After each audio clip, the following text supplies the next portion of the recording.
नमस्कार, मैं doctor SP. Tiwari. आज बात करेंगे क्रॉनिक अल्कोहलिज्म में होने वाले कॉम्प्लिकेशंस के बारे में। अल्कोहलिज्म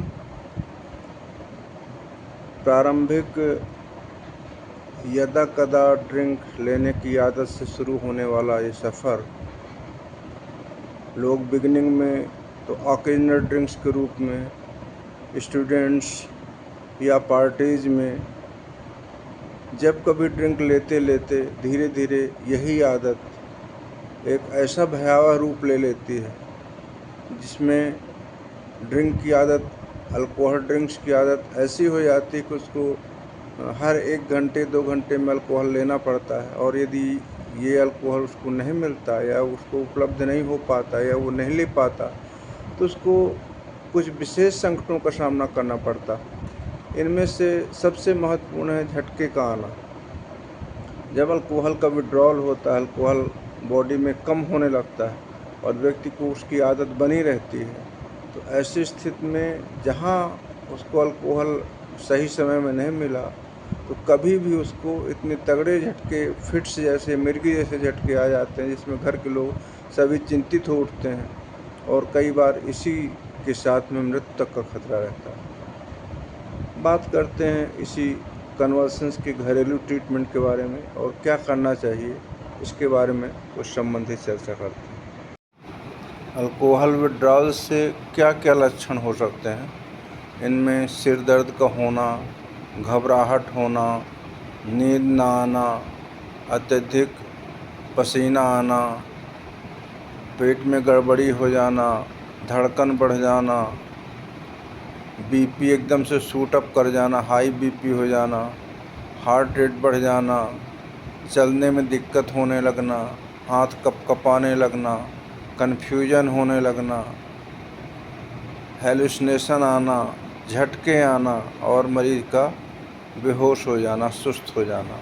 ये इम्पॉर्टेंट लक्षण हैं जो अल्कोहल के विड्रॉल इफ़ेक्ट के रूप में जाने जाते हैं। अल्कोहल की मात्रा जैसे ही शरीर में कम होने लगती है तो क्रॉनिक अल्कोहलिक जो पेशेंट रहते हैं उनको ये सब लक्षण आना स्टार्ट हो जाते हैं। कुछ लोगों को ये लक्षण कुछ लेट आते हैं, कुछ को काफ़ी जल्दी आने लगते हैं और 6 घंटे, 8 घंटे या 10 घंटे के गैप में ही ये तकलीफ़ें होने लगती हैं।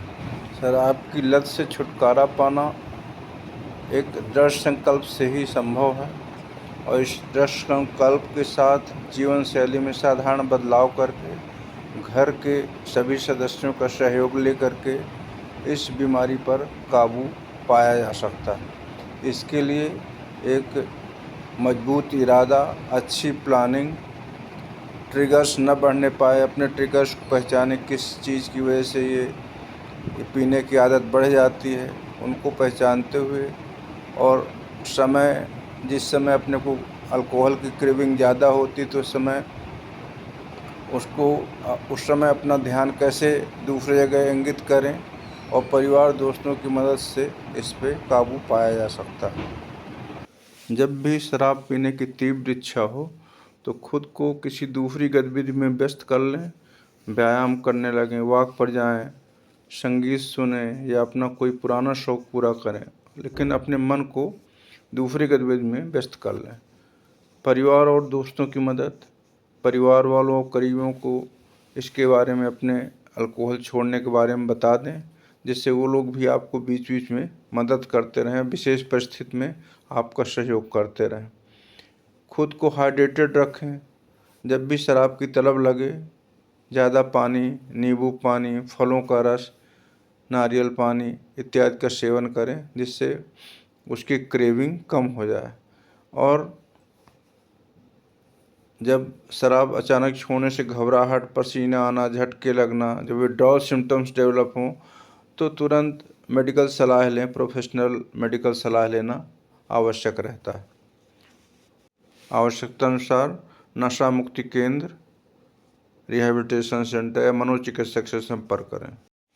चिकित्सकीय उपचार में इसमें मुख्य रूप से सिडेटिव ड्रग्स, कन्वल्सन्स को रोकने, झटके को रोकने के लिए कुछ ऐसी दवाएं जिसमें नींद आती है और एंटी कन्वल्सन्स, कुछ झटके को रोकने वाली दवाइयाँ, इनको दे करके और साथ में डॉक्टर्स विटामिन एवं सप्लीमेंट्स देते हैं, एनर्जी सप्लीमेंट करते हैं। यदि कोई व्यक्ति फ्रूट्स नहीं ले रहा तो उनको डेक्सट्रोज सॉल्यूशंस, आई नामक सलाइन, इनके फ्रूट्स देते हैं। वोमिटिंग हो रही है उस परिस्थिति में, अनकॉन्शियस पेशेंट, तो ऐसी परिस्थितियों में IV फ्रूट्स वगैरह दिए जाते हैं, जो हॉस्पिटलाइजेशन के बाद ही संभव है।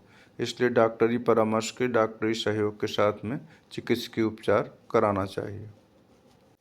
मेडिकल इलाज के साथ साथ कुछ घरेलू खाने पीने में बदलाव, हाइड्रेशन में ज़्यादा से ज़्यादा तरल पदार्थ, नींबू पानी, नारियल पानी, इलेक्ट्रॉल सॉल्यूशन और फ्रूट्स, पौष्टिक आहार, दलिया, ब्राउन राइस, सबूत अनाज और कॉम्प्लेक्स कार्बोहाइड्रेट का इस्तेमाल ज़्यादा करें। सभी तरह के फ्रूट्स का इस्तेमाल करें और ज़्यादा से ज़्यादा पेय पदार्थों का इस्तेमाल करें।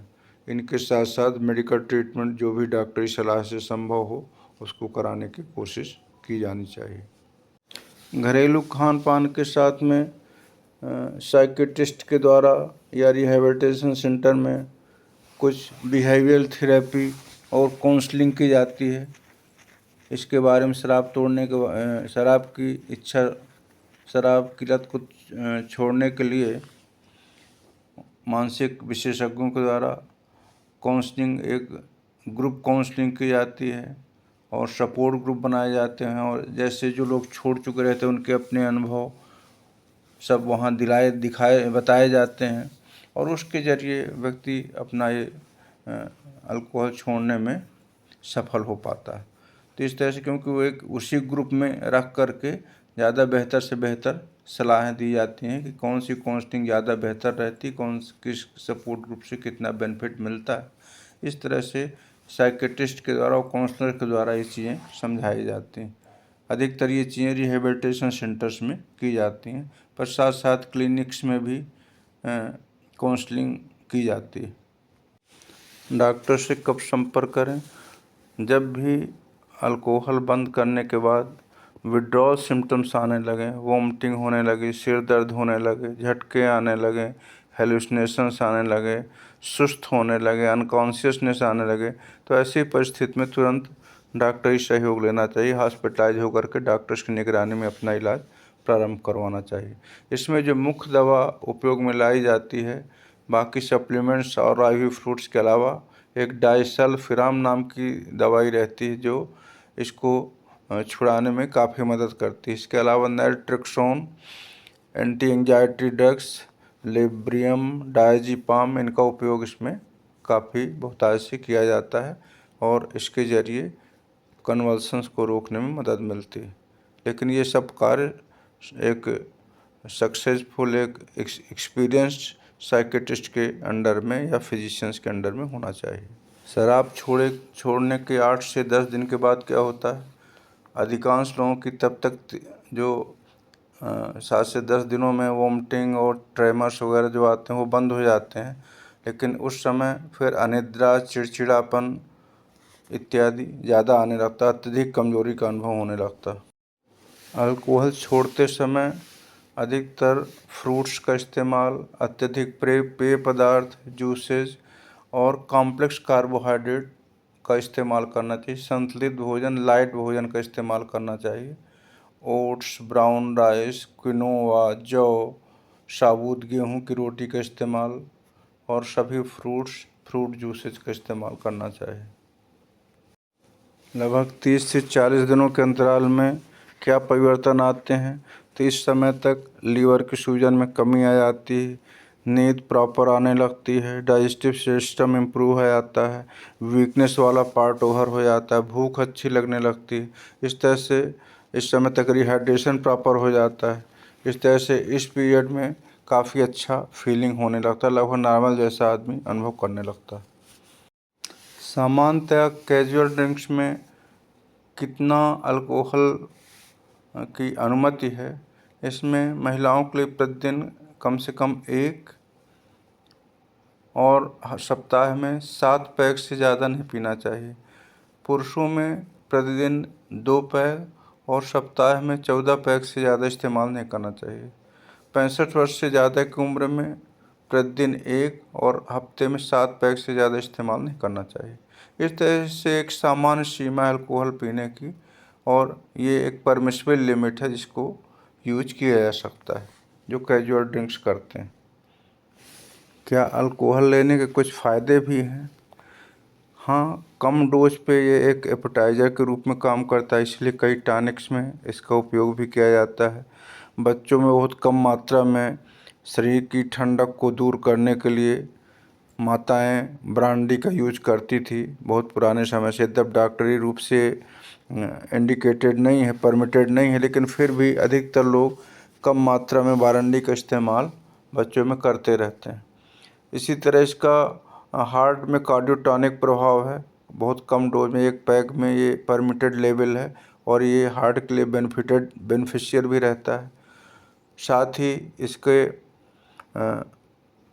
कुछ डायबिटीज़ में भी अच्छे असर हैं। एक स्मॉल डोज में ये HbA1c को इम्प्रूव करता है, तो इस तरह इंसुलिन की सेंसिटिविटी बढ़ाता है।